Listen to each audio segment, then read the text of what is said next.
What's good with y'all boys, man? Welcome back to another Ran Kyle Everything Sports podcast, baby. So today we're going to break down the Dolphins and the Bills game. This was a very, very anticipated game, but the Bills ended up winning 48-20. So what are your thoughts on this game, Ray?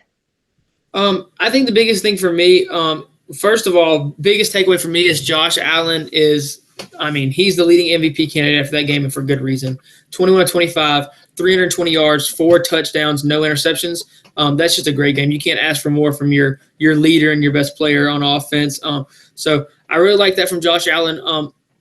I think the biggest thing for me is going to be Miami's offense isn't as complete as we think they are. Don't get me wrong, that defense didn't show a lot, allowing 48 points, but we weren't really expecting much from them. I mean, they let 20 points from a Broncos team in a blowout.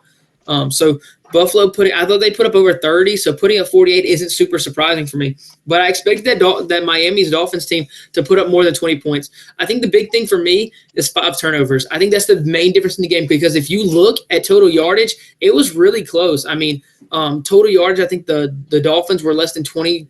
I think they were 21 yards away from the Bills. So the biggest thing to me, 3 failed fourth down conversions, an interception, and a fumble. That's the difference in the game. You have to hold the ball, especially when the other team is not turning over. You can't turn it over. If you look at a game and you tell me a team turned the ball over 5 times and a team turned the ball over 0 times, it doesn't matter what 2 teams are playing. I can tell you which team won that game. And that's what happened here. I think if you put these 2 teams, they play again, and you say Tua and the Miami Dolphins are not going to turn the ball over, I think it's a different story. I think that it'll be a lot closer. I think Miami puts up a lot more points. But for me, biggest takeaway for me, Miami's got to take care of the football. They can't give the ball back to the team. They can't give the other team extra possessions. Yeah, the first 2 drives for each team, it started off kind of how we thought it was, touchdown 14-14 tied up.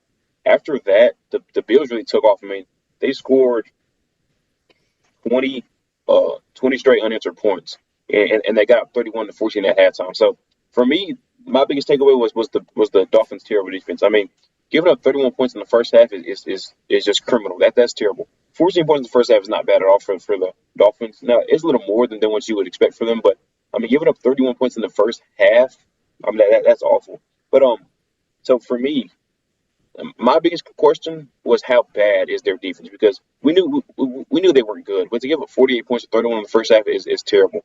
And for me, yeah, the turnovers do worry me.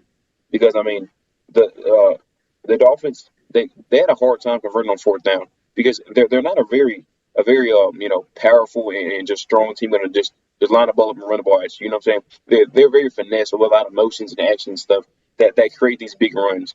So I hear what you're saying with the offense because that is a little bit of a concern with them turning the ball over, because this was the first game where they were really pressured, where Tua was really pressured, and those turnovers are not good at all.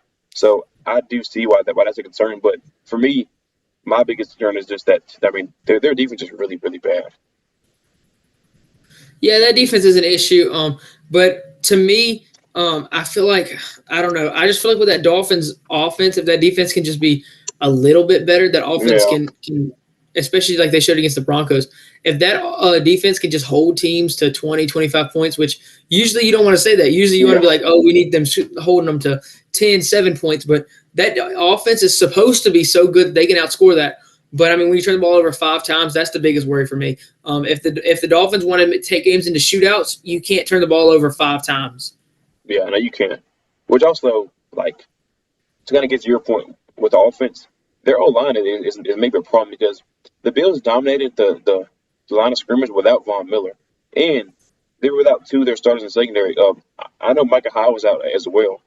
So I think their offensive line is a little bit of a concern too, because there is at least 2 of the 49 conversions. They were short yardage plays, and they just couldn't hold up. I know 2 got sacked on one of them, and then I think he had an interception on another one. So, I mean, he didn't have a lot of time to throw the ball, and you can't get these deep shots without time, So I think that's also a big issue. So for me, it's mainly their defense because, 48 points is unacceptable, especially 31 in the first half. And their line is very bad on offense.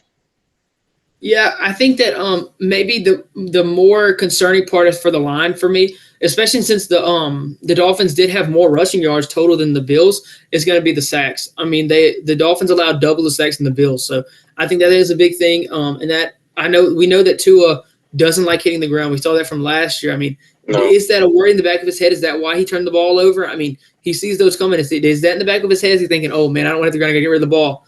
I mean, I don't know if they can protect Tua and let him deal a little bit. We saw like against the Broncos, he can deal, but we don't want Tua getting flustered and having those thoughts in the back of his head, those demons on his shoulder. They need to take care of him a little better. Yeah, I think overall, I mean, I think you have to put the Bills ahead of the Dolphins now for obvious reasons. But there's still a lot of season, and these teams will play again, which is a good thing. So we'll get to see how they match up again later on in the season. So I'm just really curious to see how that game goes again, and that won't be. I think that'll be at Miami this time. So we'll see.